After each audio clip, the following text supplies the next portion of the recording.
नमस्कार, मैं हूं आपके साथ कविता राणा। राहुल अगर राहु है तो क्या मोदी शनि है? इन दिनों देखिए राजनीतिक गलियारों में यही एक सवाल जनता की जुबान पर है। जी हाँ, देश की राजनीति में अब ग्रह नक्षत्रों की भी एंट्री हो चुकी है। तभी तो कांग्रेसी पीएम मोदी की तुलना शनि से करते हैं और भाजपाइयों ने कांग्रेस पार्टी के लिए राहुल को राहु करार दिया है। और देश के इस अमृत काल में कांग्रेस का क्या राहु काल चल रहा है, ये तो देखिए 4 जून के दिन देश की जनता बताएगी। लेकिन पीएम मोदी को शनि बताने वाली कांग्रेस को ये मालूम होना चाहिए कि शनि के नक्षत्र में ही देश का प्रधान सेवक जन्मा है। और ऐसे में सवाल ये उठता है कि शनि के नक्षत्र में जन्मे पीएम मोदी को हरा पाने की ताकत क्या किसी में है? इस पर देखिए धर्म ज्ञान की एक खास रिपोर्ट। राहुल अगर राहु है तो क्या मोदी शनि है? कब खत्म होगा कांग्रेस का राहु काल? शनि के नक्षत्र में जन्मे मोदी को हरा पाना क्या मुमकिन है?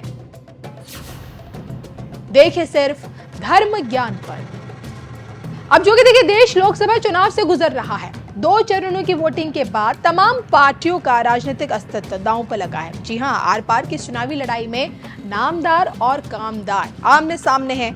एक बार फिर चुनावी लड़ाई राहुल बनाम मोदी बन चुकी है और इस कारण मोदी राहुल को ही शनि राहु बताया जा रहा है। बस फर्क इतना है कि ग्रहों की दुनिया में शनि और राहु दोनों के बीच मित्रता का भाव रहा है, लेकिन राजनीति के पिच पर पीएम मोदी और कांग्रेसी राहुल गांधी एक दूसरे के धुर विरोधी हैं। जी हां, 1 महीने पहले भाजपा के दिग्गज नेता शिवराज सिंह चौहान ने राहुल को राहु बताते हुए ये कहा था कि राहुल गांधी कांग्रेस के लिए राहु बन गए और इसलिए पूरे देश के लिए अमृत काल चल रहा है तो कांग्रेस के लिए राहु काल चल रहा है। हालांकि देखिए शिवराज सिंह चौहान की ये उनकी व्यक्तिगत राय थी कि राहुल एक असफल, गैर जिम्मेदार और कमजोर नेता है। और अब ठीक 1 महीने बाद कांग्रेस खेमे से देश के प्रधानमंत्री की तुलना शनि से की जा रही है। जी हां, हाल ही में कर्नाटक कांग्रेस नेता आर रमेश कुमार ने पीएम मोदी को शनि बताकर ये कहा कि इन्होंने देश को परेशान कर दिया है और इतना ही नहीं, इस बात की भी भविष्यवाणी कर दी कि कर्नाटक में कांग्रेस जरूर जीतेगी। मोदी साहब, हम बस 4 जून का इंतजार कर रहे हैं ताकि इस देश को शनि से छुटकारा मिल सके जिसने इसे परेशान किया हुआ है। हालांकि देखिए 4 जून के दिन जनता को किससे छुटकारा मिलेगा और जनता किसे हमेशा के लिए छुट्टी दे देगी, इसके लिए तो इंतजार अभी बाकी है। लेकिन जिस कांग्रेस को आज पीएम मोदी में शनि के दर्शन हो रहे हैं, उन्हें ये मालूम होना चाहिए कि मोदी को कार्यकर्ता से प्रधानमंत्री बनाने वाले ग्रह कोई और नहीं बल्कि शनि है। मूलांक 8 होने के चलते शनि का प्रभाव पीएम मोदी के व्यक्तिगत कुंडली में, उनके जीवन में, उनकी राजनीति में सबसे ज्यादा है। शनि की दशा में ही मोदी जी ने प्रदेश की सत्ता से केंद्र की सत्ता तक का रास्ता तय किया। और सबसे दिलचस्प बात यह कि शनि के अनुराधा नक्षत्र में ही पीएम मोदी का जन्म हुआ है। 27 नक्षत्रों की दुनिया में अनुराधा नक्षत्र 17वें नंबर पर आता है और इसी नक्षत्र पर शनि का राज होता है। इसी नक्षत्र में जन्मे लोग अपनी खूबियों के बल पर जिंदगी में कितना कुछ हासिल करते हैं, कितने भाग्यशाली होते हैं और इसके साथ ही साथ जिंदगी के प्रत्येक पड़ाव पर क्या कुछ इनके साथ होता है और इनको हरा पाने की ताकत क्या किसी में होती है। आइए ज्योतिष अनुसार जानने की कोशिश करते हैं।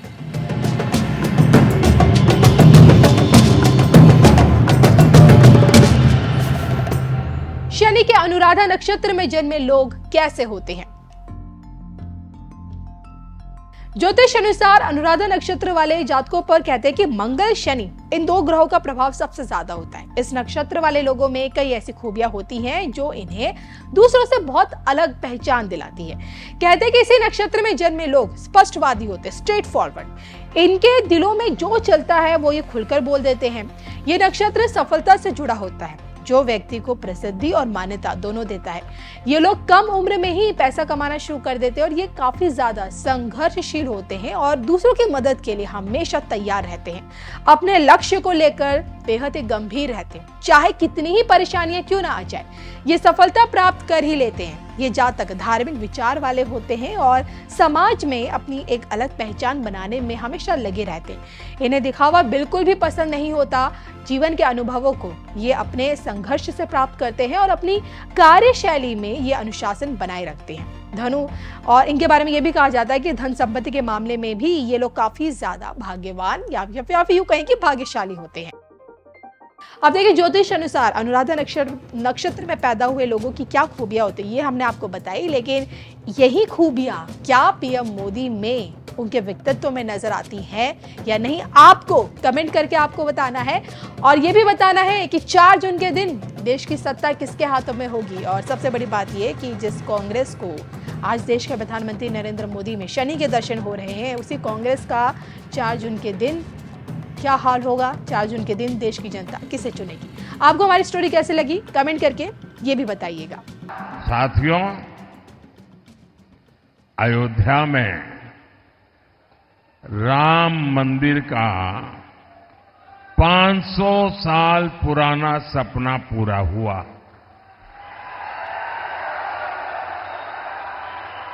दशकों तक राम मंदिर को बनने से रोकने वाली कांग्रेस ने उसका भी बहिष्कार किया।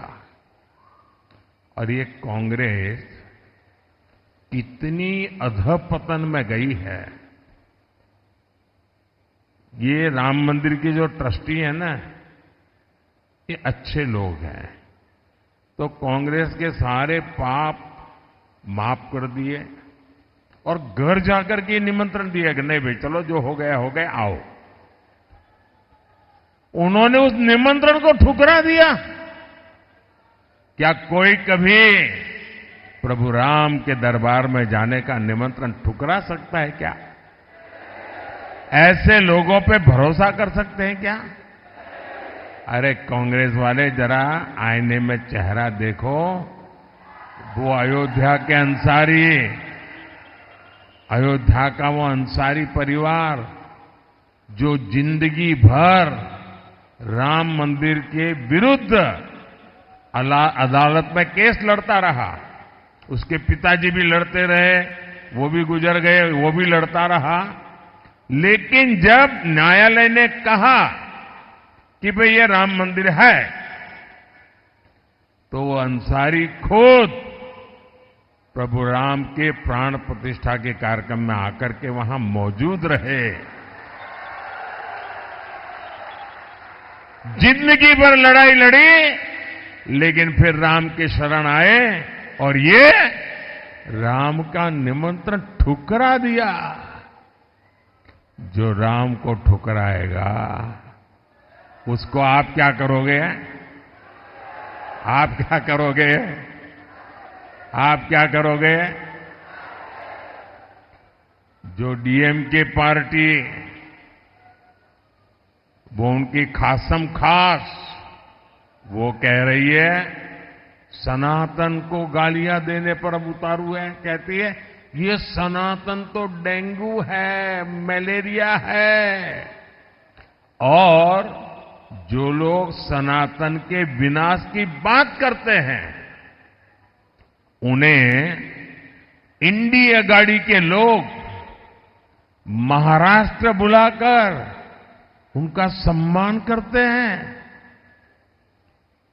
ये दृश्य देख करके मुझे तो सोचता हूं बाला साहब के पर कितनी बीती होगी, बाला साहब ठाकरे के मन पर कितनी चोट पहुंची होगी।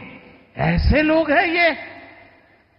इतना ही नहीं, इंडी अगाड़ी वोट बैंक की राजनीति में इतना गिर गया है कि शिवाजी महाराज की धरती पर ये औरंगजेब को मानने वालों से जाकर के मिल गए हैं।